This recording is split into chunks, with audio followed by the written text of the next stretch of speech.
I'll start with this because I'm not trying to hide this fact as someone else accused me of. I'm a newer driver. I've had my license for a couple years, but didn't really drive regularly until 8 months ago, when I needed to get to and from work. Now I go on the freeway twice a week, about 15 minutes each way, do everything around the city, pick up the kids, etc. I'm pretty comfortable driving, and I don't know how long you're considered a new driver, but my husband calls me one. My relationship with my parents is a little complicated. I think they really tried with me as a child, but come across as it has to be their way or nothing. My husband has an issue with them now. He thinks they're rejecting us by not seeing us as often as they used to. But I have another idea of why. It's no coincidence that they want to see us on a day they know he always works. They think he doesn't treat me right, to the point where my mom is very upset with him how he acted at Christmas. And my sister stepped up to help me with my kids. Not that I need it, but it's so appreciated to be able to mingle with family I haven't seen in a year. Anyways, that's not the point of this post. We haven't seen them since Christmas, even though we only live an hour away. It's fine for me, but I feel bad for my kids. My oldest keeps asking to see Nana and Papa. She always asks me to go to Papa's house and says, "Why can't we go?" My husband doesn't want me to make the hour drive. I've never driven on the 401 before. The freeway, yes, but the 401 is a huge highway in Canada. I never argue with him because I think he's right. I need to practice more, and it's probably safer to have an experienced driver with me. Right? But when I ask him to go, he always says he wants to drive, and next time, my parents asked me the other day if me and the kids could meet them at a popular spot about 45 minutes away. And I said, let me check with my husband. To get to this place, you take a small highway that's 1 or 2 lanes. It starts as 1, then goes into 2 lanes. The max speed is 80, I think. It's kind of in the back roads, so I think there are ditches at some point. I've driven on this once before with my husband. I also wanted to add that I started my 401 highway and thought above, but never finished it. I think you can either take this little highway the whole way, or take the 491 part of the way and part of the smaller highway. Same, but not really lol. My husband didn't answer me when I asked him, and I messaged him again about it, and he ignored me until this morning. I have to tell my mom if we're going, it's tomorrow. My sister, 20, also wants to ride with me and leave her car at my house. He says this morning he's nervous about me driving this far, and while he'd be fine if it was just me, I'll have our kids with me. And what if I crash? My mom has said if I can't get the car, to take the car seats and my sister will drive in her car. My husband doesn't like that idea either. I'm almost 30 years old. I wanted my license a long time ago, but never got it until a few years ago because I didn't need it because he can drive us. How can I get the experience if I never do it? If I wasn't comfortable, I would tell my mom that straight up. What am I supposed to tell her, though, if he doesn't want me going? Maybe he's right and I'm being stubborn. We haven't really fought about it. I just told him to make up his mind if I can go or not, and I'll deal with my parents. But my parents are expecting us to go now, and it's so rude for me to cancel this late. I never said we weren't going because my husband wouldn't give me an answer these few days. My parents think I'm more than capable of driving. I feel like I'm caught in the middle and I get their side, but I'm married to him. Update. We ended up going, and my kids had a very nice morning, afternoon with their Nana and Papa and aunties. Driving on the highway was easy, much easier than in the city, in my opinion. And my husband gave a sign of relief when we got back home, MAO now. For a few comments before the update. Comment 1. Here's a prediction. You do this normal adult thing and meet up with family. He is going to make you pay for it by talking. And talking. He will probably disparage your intelligence and or decision-making skills, most likely in front of your children, in a mock affectionate way. Either way, the point will be made that you will pay for normal human interaction and agency with weeks of anxiety and non-stop talking. This is what leads to you doing a cost-benefit analysis of doing anything without his approval, until the box you live in is smaller again. Comment 2. I looked through your history, and it seems you're pretty aware you're in a toxic, if not hurtful, relationship. It's not normal for you to defer to your husband about seeing family. It seems he's already cut you off from friends. So the next step is family. And if he can control your driving, he will control who you see. You are an adult, you can make your choices. And I highly recommend you listen to your family and take up any offers they have to help you leave this relationship. Honestly, what does your husband contribute? Now for the update. Thanks for sticking around to hear more. So, after my last post, things got even more tangled. My husband finally caved and said I could drive to meet my parents. But here's the thing, he had this condition. My sister couldn't come with us. He said it was too much responsibility and that if anything happened, he couldn't live with himself. I was torn because my sister was really looking forward to the trip, and she's been such a huge help with the kids. I had to break the news to her, and she was upset, to say the least. She didn't understand why my husband was being so protective, and honestly, neither did I. But I had to respect his wishes, right? It's not like I could just ignore what he said. So I told my sister she couldn't come, and she stormed off, saying some things about my husband that I'd rather not repeat. The drive itself was nerve-wracking. Every time a truck passed by, my heart skipped a beat. But I made it, and my parents were so happy to see us. They had this whole day planned out with a picnic and games for the kids. It was perfect, except I couldn't shake off the guilt of leaving my sister behind. Now, here's where the secret comes in. My mom pulled me aside and told me something that rocked my world. She said that years ago, before I met my husband, she had a small fling with someone who turned out to be his uncle. It was brief, but she wanted to come clean because this uncle had recently reached out to her, and she was afraid it might come out. I was floored. This meant my husband and I were, distantly related? I couldn't even process it, and the worst part? My mom begged me not to tell anyone, especially my husband. She was afraid it would ruin our family. But how could I keep something like this from him? The drive back was a blur. My kids chattered away, oblivious to the storm in my head. When we got home, my husband was waiting, pacing actually. He hugged us tight, and I could tell he'd been worried sick. But how could I look at him the same way now? I was faced with an impossible choice. Keep my mom's secret and live with the lie, or tell my husband and risk tearing our family apart. I lost sleep over it. I barely ate. It consumed me. Then, one evening, my sister came over. She had been talking to my mom and guessed something was up. I broke down and told her everything. She was just as shocked as I was, but she gave me some tough love. She said I had to tell my husband that no matter what, honesty was the foundation of our marriage. So I did it. I told him everything. It was the hardest conversation of my life. He was quiet for a long time, then he just hugged me. He said we'd figure it out together, that we weren't defined by our pasts or our families. It was a weight lifted off my shoulders. We decided to keep it between us, to protect our kids and our families. It's not perfect, but it's our solution for now. And my sister? She's forgiven my husband for the trip thing. Turns out, she had her own little adventure that day, which she's keeping tight-lipped about. Thanks for reading. My fiancé accused my son of faking illness. But when he begged for forgiveness after a car crash, I made him wish he never crossed me. Sorry for the long post ahead of time. Also, our son is 4 years old. So tonight, something scary happened. My son woke up with a stomach ache tonight, a couple hours after he went to bed. After a couple minutes, while I was getting ready to lay down with him, he starts complaining that his neck is hurting. This scares me because he had a bad fall on his neck on Sunday evening. So I'm shaking and decide to call his doctor's office, much to my fiancé's dismay.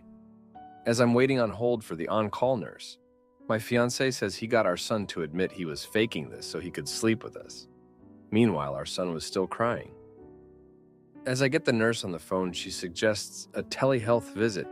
Again, to my fiancé's dismay, he thinks our son is making it all up. 10 minutes later, we're on video with one of the doctors, and my son now complains that it hurts to open his mouth when the doctor asked him to.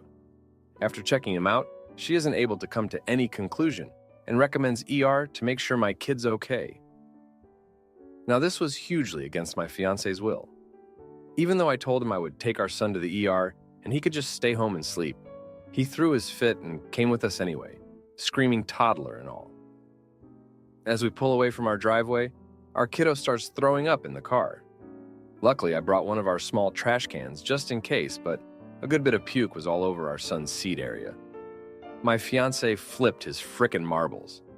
This man was unhinged and throwing curse words at our son as our poor boy was puking his guts out. I think I hate my fiancé. In all those moments where I was anxious and scared and worried as all hell, this man saw our son's ailment as a huge inconvenience, and he had no shame or guilt in letting it be known to us all. Of course, he came and apologized later, because that always makes everything better. But why did this all make him so angry? And why is it so goddammit difficult to leave his butt and go to the safest place I know? I'm scared I'll feel like a failure. Someone please give me hope. We were going to try some counseling and work on our relationship, but I feel like these fits with him will never end. I literally have no idea what to do. I really feel like I've been going crazy lately, and I've had enough. I am just at my wit's end with life right now. Now, for a few comments before the update. Comment 1. That is horrible and psychopathic. I would wonder if he even loves his son. I would be worried as hell if my loved one is sick. The pain my loved one is going through would upset me, but also the fact that we don't know what is wrong with him, and it could be serious. I don't think counseling can change a bad person into a better person. If this was just a one-time thing, then maybe counseling could help. But if this is his default personality, then it's probably best to end the relationship. Sometimes it's good to stay together for kids if it's amicable. But in this case, I would say it's better for everyone if you left him.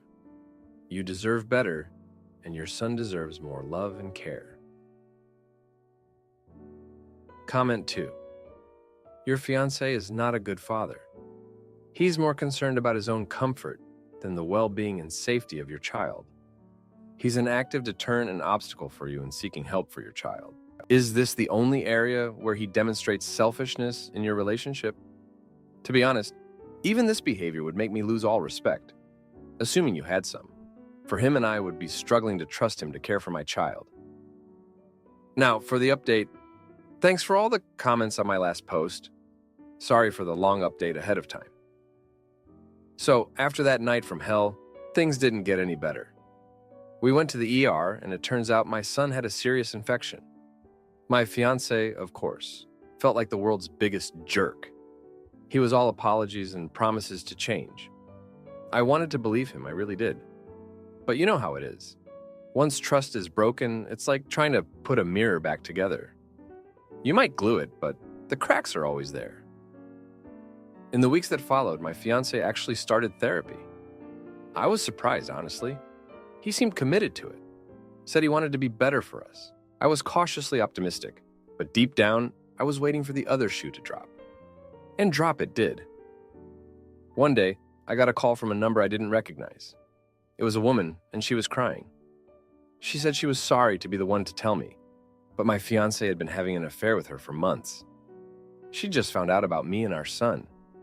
I felt like I'd been punched in the gut. All the therapy, the apologies, they were just a smokescreen. I confronted him when he got home. He didn't even deny it. Just stood there with this look on his face, like he was the victim. He said he was lost and confused, that he didn't know what he wanted anymore. I was so angry I could barely see straight. But then our son walked in. He looked from me to his dad, and I saw the confusion on his little face. I couldn't fall apart, not in front of him. I told my fiancé he needed to leave. He packed a bag and went to stay with a friend. I was alone with our son, trying to figure out how to explain why Daddy wasn't coming home tonight. It was the hardest thing I've ever done. The next few days were a blur. I was trying to keep it together for my son, but inside, I was a mess. Then, the woman he'd been seeing called me again. She was remorseful, said she'd ended things with him, and that she wanted to help me however she could. I didn't want her help, but I listened. She told me things about my fiancé that made my skin crawl. Lies, manipulation, things I never would have believed he was capable of. I felt so stupid. Here I was, trying to hold on to a man who clearly had no respect for me or our family. But I was scared too. Scared of being alone, of being a single mom, of admitting I'd failed at my relationship. It was a dark time. Then, something unexpected happened. My fiancé got into a car accident. It wasn't serious, but it was a wake-up call for him. He came to me once he was released from the hospital and begged for forgiveness. He said the accident made him realize what he'd been throwing away, that he wanted to be a better man for us. I was torn. Part of me wanted to tell him to get lost, that he'd had his chance. But another part of me, the part that remembered all the good times, that still loved him despite everything, wanted to give him another chance. So I did. I told him we could try to work things out, but it was going to take time. He agreed to move back in, but to sleep in the guest room. We started going to couples therapy, and it was hard, bringing up all the hurt and betrayal, trying to find a way through it. I felt weak for taking him back, desperate even. My friends told me I was making a mistake, that a man like that would never change. But I had to try, for my son's sake. I wanted him to have his father in his life, and I wanted to believe that people could change. It's been a month now, and it's still a work in progress. There are good days and bad days. Sometimes I look at my fiancé and I see the man I fell in love with. Other times I see a stranger. But we're trying, and that's something, right? Thanks for reading. My partner walks out after 5 years because he can't handle my daughter's meltdowns. So I enroll her in respite care and show him I'm stronger without him. We have been together for 5 years. He is stepdad to my 9-year-old, but is called dad because bio-dad is extremely distant and inconsistent. My daughter has severe behavioral issues, RAD, ODD, and ADHD, and we suspect autism, but that is not confirmed. I have been very ill and off work for the past year because of it. I have spent countless hours receiving the brunt of her behaviors. She is the meanest kid I have ever met. Despite this, I take time to try and create happy memories, even though it ends badly 90% of the time. I will never give up on her. I've loved her through it, and we've gone through intensive therapy, but she just does not have empathy. I'm at my breaking point with her emotionally. I need an extended break more than I can say. I feel like she could use the reset too. I found a program in our area that offers respite anywhere from a few hours to several months. I called and they are coming to our house to meet with us this Thursday. I told my husband this and he blew up at me. You just want to get rid of her. It's not that bad, and yes, I am judging you because I don't agree with it. Keep in mind, he works all day, then spends the rest of the evening watching TV in our room. On weekends, he watches TV in our room. He never socializes with her anymore because she is extremely hard to be around. He used to spend a lot of quality time with her, but as she grows, she becomes harder to hang out with. He has complained about her behaviors daily and how he is feeling emotionally at the end of his rope with her, too. So I was shocked at his reaction to respite. I said, I spend way more time with her than you do, which you don't at all anymore. Him, you just can't handle it, huh? It's just too much. I can't believe you right now. Him. And stop freaking talking to me. So I walked out. He came out later to apologize for lashing out, but still was not on board with respite. 30 minutes later, she wakes up from her nap. I let her wake up for a little bit, then calmly but firmly say, I cannot allow you to cuss at me the way you did earlier. Fuck you, shut up. Her. I don't give a frick. There's back and forth with her losing privileges, and it always ends with a dead eye. I hope you die kind of glare. Afterwards, husband says, I'm so sorry about how I acted earlier. Respite is a good idea. I'm thinking, are you kidding me? You see one conversation, and now you're completely on board after making me feel like the most horrible mom on the planet? Do you think I want to need respite? Do you not realize how emotionally heartbreaking it was to make that phone call? Now I just have the ick and have a hard time getting past his behaviors like this after all these years. He always blows up, changes his mind to align with me, then apologizes. He can't talk through a disagreement calmly. His whole family is like that. They all scream at each other. He also refuses medication to manage his definite mental health issues. Then he just expects me to move on from these behaviors, which I guess so far I have tolerated. I have major depressive disorder, general anxiety disorder, and CPTSD, which is centered around my father's explosive anger and physical abuse when I was a child. He knows this behavior is a huge trigger for me, but doesn't do anything to try and manage it. I understand that being a step-parent to my child is a nightmare and a huge ask. I give him grace in that sense, but he was aware of this when he married me. He knew what she was like and what he was signing up for, and said he was ready to take it on with me because he loved me. He can be so sweet and loving. But then this happens and I just want him to go away. He says he will go to therapy, but never does. I know he's severely depressed and might be bipolar. He was diagnosed a long time ago, but he says he doesn't need meds. After every outburst, I lose a little more respect for him. Now, for a few comments before the update. After every outburst, I lose a little more respect for him. Have you considered expressing this to him? That this isn't just a case of his words hurting you and him saying sorry. This is a case of the dam starting to break. Each time he does this, you question again if he's a safe partner for you. If he keeps asking you to move on from these behaviors, there is a very real risk of you moving on completely from someone who will not make any effort to end these behaviors. I'm sorry for what you're going through with your daughter, but good on you for recognizing your limits and everyone's needs. Keep advocating for both of you. It doesn't sound like you have a good husband, if I am honest. I have a very similar situation, except the fact that my child is incredibly violent. We've recently had to make a decision like this, and while it sucks, it was very much necessary. The difference for me is that my spouse is actually supportive and actively participates in parenting. You need that if you're gonna survive. He has no right to be mad at your parenting if he isn't helping. Now for the update. Thanks for sticking with me here. Just when I thought things couldn't get more intense, they did. The respite program people came over on Thursday, and it was a disaster. My daughter, let's call her Jane, she just lost it. Screamed at the lady, threw stuff around, and the lady, well, she just sat there taking notes, looking like she'd rather be anywhere else. After she left, my husband, let's call him Mark, he just sat on the couch staring at nothing. I knew that look. It was the I'm in over my head look. The next day, Mark didn't go to work, said he was sick, but I knew better. He was avoiding Jane, avoiding me, avoiding the whole mess. I tried to talk to him, but he just shut down, said he needed space. I gave it to him, but inside I was fuming. Here I was dealing with Jane's meltdowns, her cruel words, and he was just checking out. Over the weekend, Jane had another episode. This time, she broke a window. Mark finally snapped. He yelled at her something fierce, and she just laughed. That's when he did it. He packed a bag and left.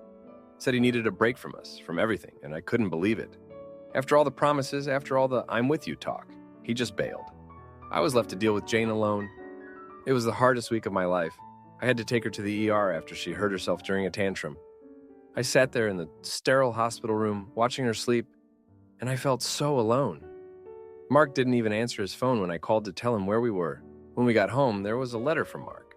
He said he was sorry, that he loved us, but he couldn't do it anymore. He needed to take care of his own mental health. He said he'd be back, but he didn't know when. I was angry, hurt, but a part of me understood. I just wished he had handled it differently. I had to make a decision. I called the respite program and told them we needed help, now more than ever. They agreed to take Jane for a few weeks. It was the hardest thing I've ever done, watching her pack her little bag, her face so confused and angry. But I knew I needed this. We both did. The house is quiet now. Too quiet. I miss them both, even with all the chaos. I'm trying to use this time to heal, to get stronger for when Jane comes back. But there's this nagging feeling in my gut, this fear that Mark won't come back, that I'll be doing this all on my own from now on. I'm trying to stay positive, to focus on the future. But it's hard. I feel like I've failed, like I've let everyone down. I know I need to be strong for Jane, but right now I just feel broken. Thanks for reading. If you like this video, you'll probably like these too. Also, while you're here, please consider subscribing. It's your support that keeps this channel alive and allows me to make better and longer videos. Have a great day.